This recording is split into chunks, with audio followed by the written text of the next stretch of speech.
Old stories whisper through time. They tell of gods and mortals. They speak of actions with big consequences. One such story comes from ancient Greece.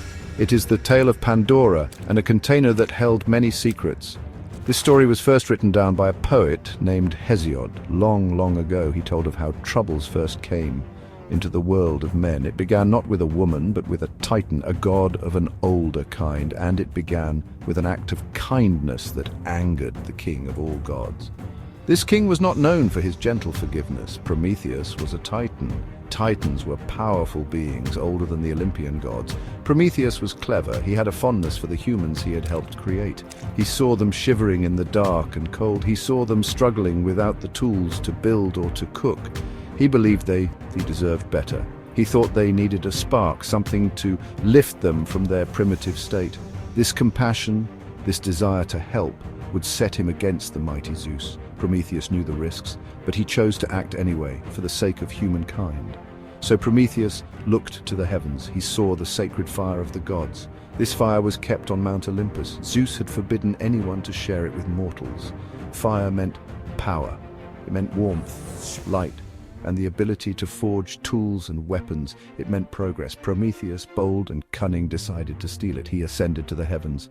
He took a glowing ember, hiding it in a hollow fennel stalk. Then he brought this precious gift down to earth, offering it to the astonished humans. They learned its secrets quickly. Zeus, the king of gods, sat on his high throne. He saw the fires burning on earth. He knew what Prometheus had done. His anger was a storm. It was a terrible, vast thing.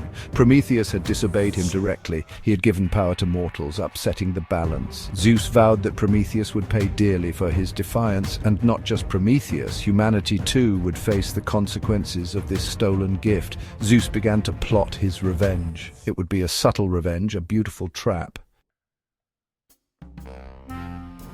Zeus's mind, sharp as a thunderbolt, devised a plan. He would not simply strike humanity down. No, his punishment would be more intricate.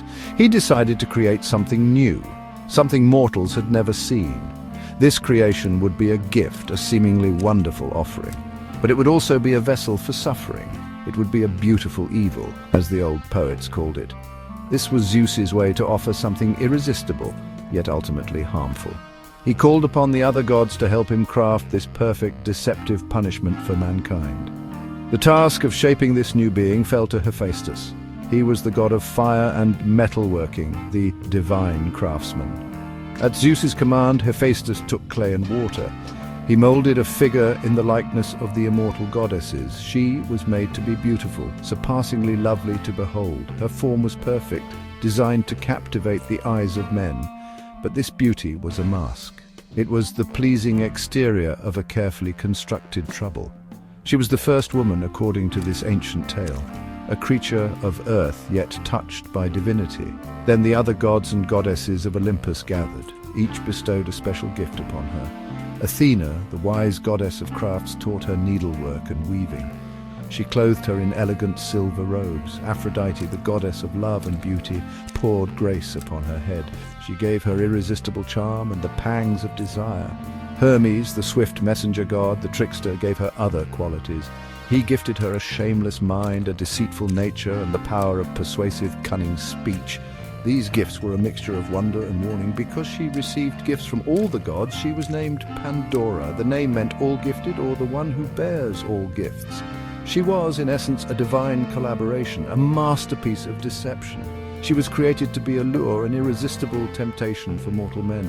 Zeus intended her to be the price humanity would pay for the fire Prometheus had stolen. She was a lovely offering, but she carried with her the seeds of future sorrow. She was a beautiful doom, walking in the guise of a blessing. Once Pandora was complete, adorned with all her divine gifts, it was time for her journey. Hermes, the guide of souls and the god of travelers, was tasked with escorting her. He led her down from the shining peaks of Mount Olympus. He brought her to the world of mortals. Her destination was specific. She was to be presented to Epimetheus. He was the brother of Prometheus. Zeus knew that Prometheus, the clever one, would be suspicious of any gift from him, so he targeted the other brother, the one less prone to careful thought. Epimetheus was quite different from his brother Prometheus. His name itself meant afterthought, or he who learns too late. Prometheus, whose name meant forethought, was cautious and wise. He had specifically warned Epimetheus never to accept any gift from Zeus. He knew the king of the gods was vengeful and cunning. Prometheus feared that any offering from Zeus would be a trick, a hidden punishment. He had tried to protect his slower-witted brother from the inevitable wrath of the gods. But warnings are often forgotten when faced with great beauty. When Pandora arrived, Epimetheus was utterly captivated. He saw her incredible beauty, her divine grace. He heard her charming voice. All thoughts of his brother's stern warnings vanished from his mind. He was mesmerized. He did not question her origin or her purpose. He simply accepted her, welcoming her into his home. Along with Pandora, Hermes also delivered a special gift from Zeus. It was a sealed jar, or pithos, as it was called in Greek. Some later stories called it a box. This jar was an enigma. The gods had given Pandora this jar with a strict instruction. She was told never, under any circumstances, to open it. It was not for her to know its contents. It was to remain sealed forever. But this prohibition, this mystery, only served to heighten its allure. What secrets could it possibly hold that was so important? Pandora was, after all, gifted with a curious mind by Hermes.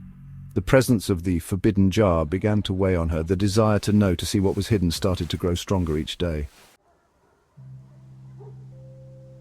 Pandora lived with Epimetheus, and the jar sat in their home. It was a constant, silent temptation. The command not to open it echoed in her mind, but so did the whispers of curiosity. What treasures, or perhaps what horrors, did it conceal? She fought against the urge. She tried to ignore its presence, but the nature given to her by the gods, that spark of inquisitiveness, was powerful. The mystery of the sealed container became an obsession. Day by day, the desire to lift the lid became almost unbearable for her. Finally, one day, Pandora could resist no longer. Her curiosity overwhelmed her caution. Perhaps she thought a quick peek would do no harm.